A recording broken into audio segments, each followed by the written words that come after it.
Bonjour à tous, soyez bienvenus à notre paroisse invisible, traçons sur nous le signe de la croix, car c'est Dieu qui nous rassemble, au nom du Père, du Fils et du Saint-Esprit.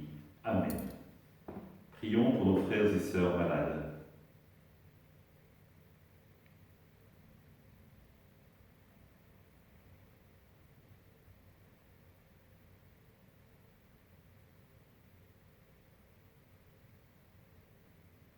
Prions pour les soignants et tous ceux qui œuvrent pour le bien commun.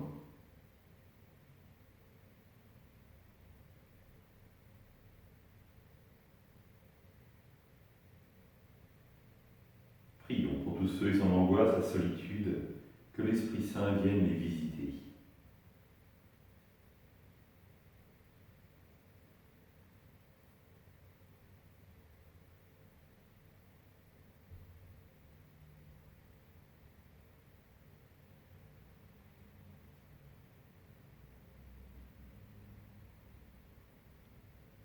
Pour magnifier notre communion, je vais maintenant allumer cette bougie au cierge pascal.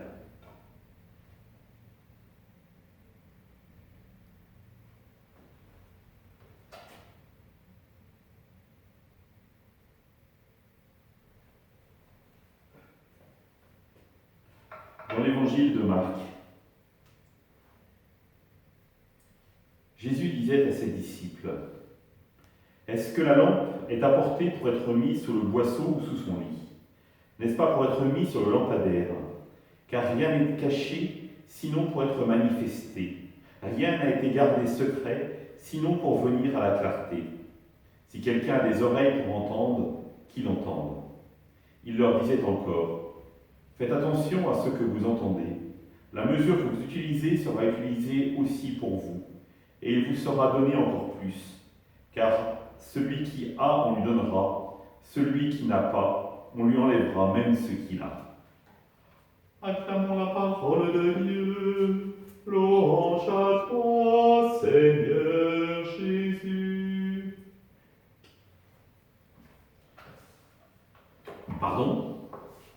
J'ai mal entendu. C'est pas possible que Jésus ait prononcé de telles paroles. Car celui qui a, on lui donnera, celui qui n'a pas, on lui enlèvera même ce qu'il a. Si c'est ça l'évangile, l'attention aux pauvres, on se dit immédiatement : ah non, ça va pas. Je vous rappelle que le contexte est Jésus enseigne, et il enseigne en parabole, et surtout sur le semeur et sorti pour semer. Et il a semé quoi ? La parole. Et cela finissait que celui qui a des oreilles pour entendre, qu'il entende. Et donc, la question est exactement la même que la dernière fois. C'est-à-dire que quoi qu'il arrive du côté de Dieu, tout est fait. Il a donné le maximum, il a semé en abondance, il ne pouvait pas semer plus. La question c'est, avons-nous préparé en nous la terre pour pouvoir l'accueillir ? Et donc, tout dépend de nous. C'est-à-dire, si nous avons fait véritablement de la bonne terre, de l'humus, dans lequel la parole de Dieu va pouvoir germer, pas de problème, elle se déplacera. En revanche, nous avons été incapables, par négligence, par souci du monde, par souci du paraître, par orgueil, nous avons été incapables d'accueillir cette parole. Si elle est tombée à côté et que nous avons été des hommes et des femmes que d'un instant, alors les oiseaux du ciel pourront venir pécorer dans nos cœurs, ils enlèveront tout ce qu'il y a en superficie, parce qu'il n'y a pas d'humus dans lequel la graine peut germer. Oui, frères et sœurs, c'est une constante toujours dans la religion chrétienne, tout est donné du côté de Dieu, reste pour nous à accueillir et à prendre les moyens de l'accueillir.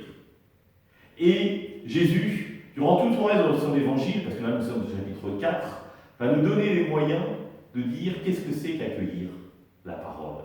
Qu'est-ce que c'est que de la mettre en pratique, cette parole. Nous le savons bien, nous qui sommes des chrétiens de longue date, cela veut dire accepter de reconnaître que nous sommes aimés infiniment et que nous sommes invités à aimer. Et si nous acceptons cet amour que Dieu nous donne, nous acceptons de le reconnaître et d'en vivre, alors nous deviendrons capables d'aimer comme lui.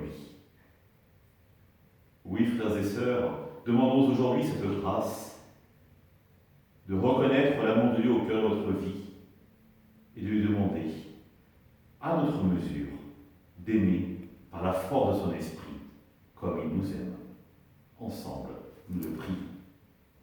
Notre Père, qui es aux cieux, que ton nom soit sanctifié, que ton règne vienne, que ta volonté soit faite sur la terre comme au ciel. Donne-nous aujourd'hui notre pain de ce jour. Pardonne-nous nos offenses, comme nous pardonnons aussi à ceux qui nous ont offensés. Et ne nous laisse pas entrer en tentation, mais délivre-nous du mal. Amen. Que le Seigneur nous bénisse, qu'il nous accompagne pour journée, nous garde dans la paix, au nom du Père, du Fils et du Saint-Esprit. Amen. À demain. Et je vous rappelle, juste avant de nous séparer, le témoignage de Noël Igel, qui nous raconte son expérience de Dieu. À demain.